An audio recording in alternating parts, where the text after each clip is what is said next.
5:20, Saturday morning, and we've been trying to fix television the last few hours and get rid of some of the programmes that we don't like.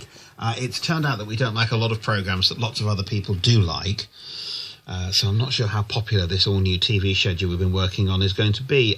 Bernie is going to help us next, except, Bernie, there's a problem. You don't have a television. No,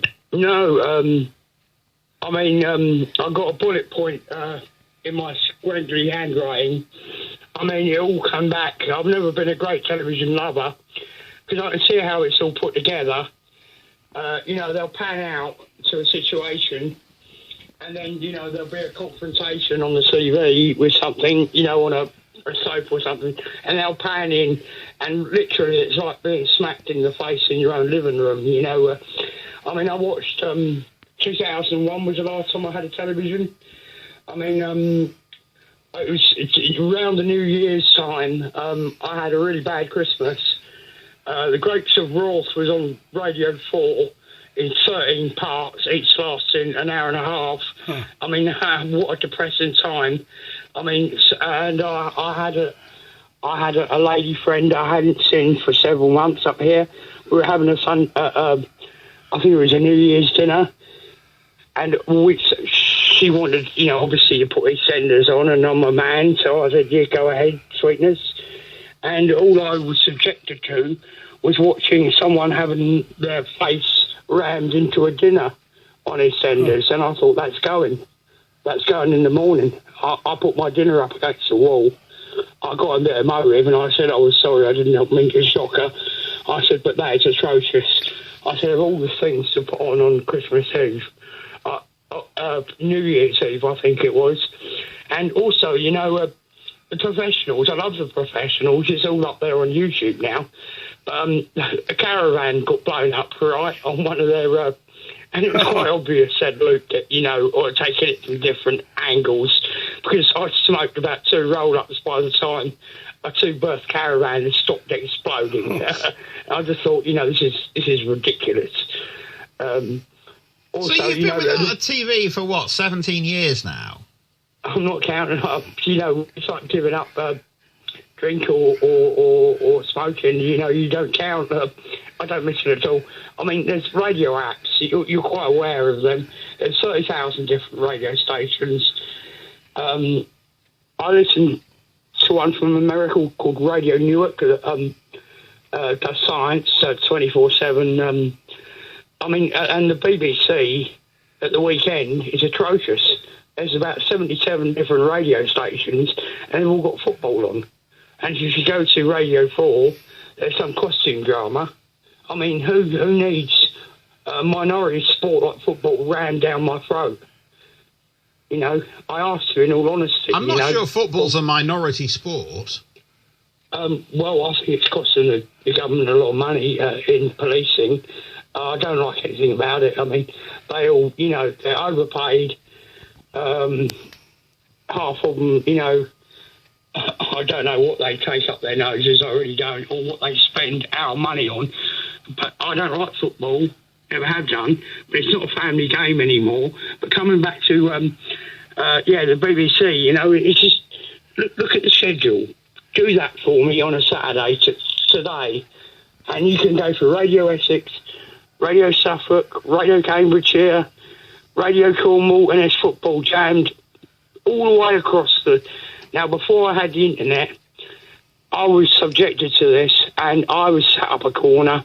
I listened to Radio Spectrum on AM. But you weren't... I listened to Radio China in English, because that was the only thing open for me that had something interesting like kite flying and cultural. But the problem is, there's lots of people that do like football, and there's lots of people on a Saturday afternoon that do want to know what the scores are. Well, why don't they buy Sky Sport then?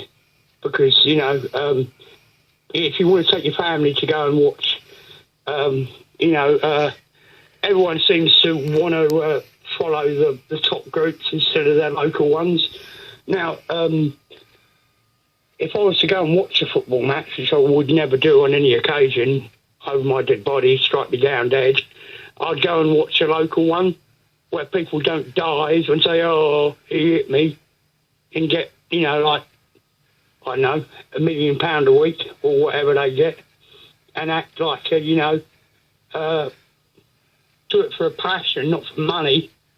And, just to say, yes, I was subjected to so much football before the internet that I just listened to Radio China in English because, it was the only thing available. Now there's DAB radio. I mean, I don't know about London, but up here in Essex and Colchester, I can get 34 stations. I've got a DAB radio just in case with batteries, just in case there is a world war. But, I've got access to 30,000 different radio stations, which I can record. And, it'll put the name of the song or the title. In fact, BBC is one of the hardest ones to get hold of. You've got about 3 streams. And, you have to go and pick it and look out. And I've got bullet points. I'm sorry. I'm trying to be as quickly as I can because I know your time is very precious. And I do love Luda McGovern. I mean, yes. I mean, that's about all I've got to say, really. And the iPlayer. Now, talking to you here, I am the artist. I'm making a contribution. Yeah, if I look up, listen again on iPlayer, I'm liable for the full whack TV license, and I do look it up. I'll be honest. I think you've got to sign in now, haven't you, to be able to play? Yes, and of course. But I don't think it necessarily is checking that you've paid your license fee, though. Obviously, legally, you don't have to because you don't have a television. I was under the impression that changed a couple of Septembers ago that to listen to anything, including radio, that listen again, I was liable by law to £1,000 fine or criminal activity. Well, I might be wrong. I may be wrong here. I think the law changed because you didn't used to need a TV license to watch catch up or to watch on a computer. So if you did all your viewing was on a laptop and you were watching on iPlayer, say, you didn't need to pay a license fee. But the law changed so that if you watch anything on catch up, but I think it's television. I've never watched I still think that it's watching television programs. So if you're just listening to radio, that is good because I don't think you do have to. On there and not paid, but I have never watched any television on there.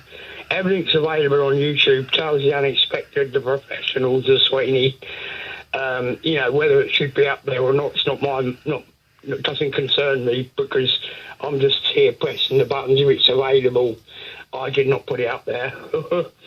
I mean, thank you very much for giving me your time. Is it Paul Osborne? It is, yes, and thank you, Bernie, for your time. Yeah, names are very important, and like BBC should cater for other people at the weekend because the sport.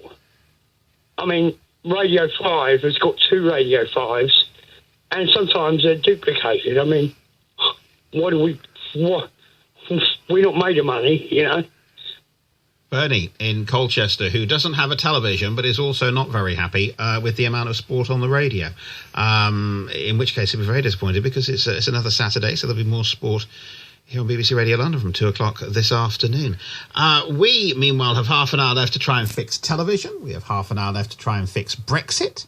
One suggestion is coming from Adrian. You see, I'm a very polite person, and it's 5:45 in the morning now. I don't sleep very well because,